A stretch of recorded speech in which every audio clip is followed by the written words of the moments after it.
અને આ જ મામલે સૌથી વધુ વિગતે વાત કરવા માટે જોડાઈ રહ્યા છે TV9 પોલિટિકલ કિંજલ, આખરે એક વાત સ્પષ્ટ નથી સમજાતી, 10 વર્ષ સુધી જો આ સમસ્યા હતી તો અત્યાર સુધી આ સમસ્યા ધ્યાને કેમ ના આવી? અને આખરે આટલી મોટી સમસ્યાઓ જો સ્થાનિકોને કનડી રહી હતી તો અત્યાર સુધી કાર્યવાહીના નામે શું થયું? કિંજલ,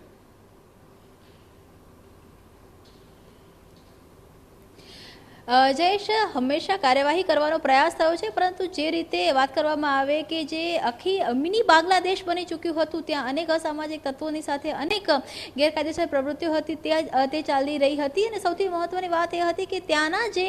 આરોપી પ્રવૃત્તિના જે લોકો હતા તે સામાન્ય લોકોને બાનમાં લેતા હતા, સામાન્ય લોકોને સામે રાખતા હતા, અને તેના કારણે થઈ અને એક જે સફાયો થવો જોઈએ મોટા પાયે તે થયો ન હતો. સૌથી મોટો સેટબેક 2010માં આવ્યો હતો કે જ્યારે 2010માં મેગા ડિમોલેશન શરૂ કરવામાં આવ્યું હતું. તે સમયે મુખ્યપ્રધાન નરેન્દ્ર મોદી હતા અને મોટાભાગનું જ્યારે ડિમોલેશન થયું અને ત્યારબાદ સ્ટે હાઈકોર્ટે આપી દીધો, અને તેના કારણે આ જે કહી શકાય કે ઘૂસણખોરીની પ્રવૃત્તિ હતી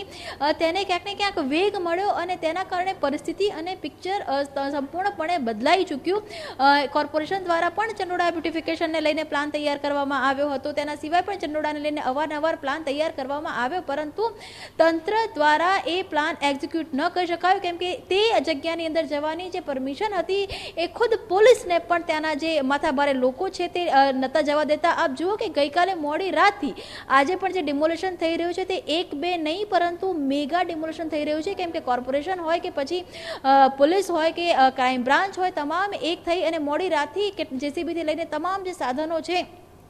તે એકત્રિત કરવામાં આવ્યા, અને તેમ છતાં પણ હાઈકોર્ટની અંદર તેને લઈને અરજી પણ કરી દેવામાં આવી. અરજ કરતા ફરી એકવાર હાઈકોર્ટમાં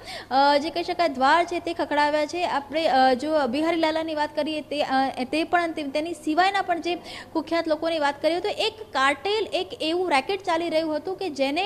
તોડવું એ ક્યાંક ને ક્યાંક તંત્ર માટે પણ મુશ્કેલ હતું, પરંતુ જે પ્રકારનો આતંકવાદી હુમલો દેશ ઉપર થયો અને જ્યારે એક કહી શકાય કે આતંકવાદની સામે મક્કમ થઈને લડવાની વાત આવી. આપ જુઓ કે પહેલી વખતે પક્ષ અને વિપક્ષ બાંગ્લાદેશ, મિની બાંગ્લાદેશની વાત હોય એટલે કે ચંડોળા તળાવની વાત હોય તો ત્યાં ઇમરાન ખેડાવાલા સાથે પણ TV9 વાત કરી અને તેની સાથે અમિત શાહ સાથે પણ TV9 વાત કરી, તો બંનેનો પક્ષ એક જ છે કે આ જગ્યા પર ગેરકાયદેસર પ્રવૃત્તિઓ થઈ રહી છે, બાંગ્લાદેશી ઘૂસણખોરો છે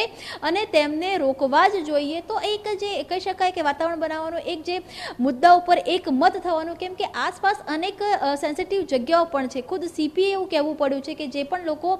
ગેરકાયદેસર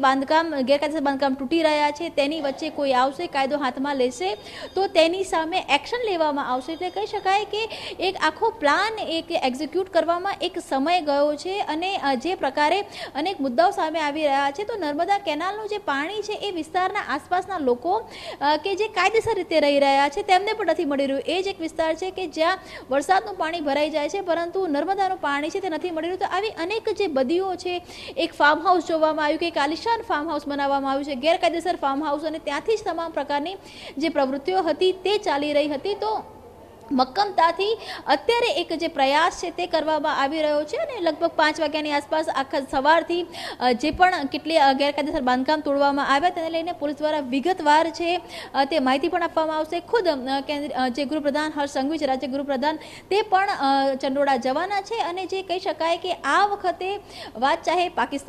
ગેરકાયદેસર પાકિસ્તાનીની હોય કે ગેરકાયદેસર બાંગ્લાદેશી ઘૂસણખોરોની હોય, તેની સામે ગુજરાત સરકાર હોય કે પોલીસ વિભાગ હોય એ મક્કમતાથી આગળ વધશે તે ક્યાંક ને ક્યાંક મેસેજ આપવાનો પ્રયાસ પણ થઈ રહ્યો છે.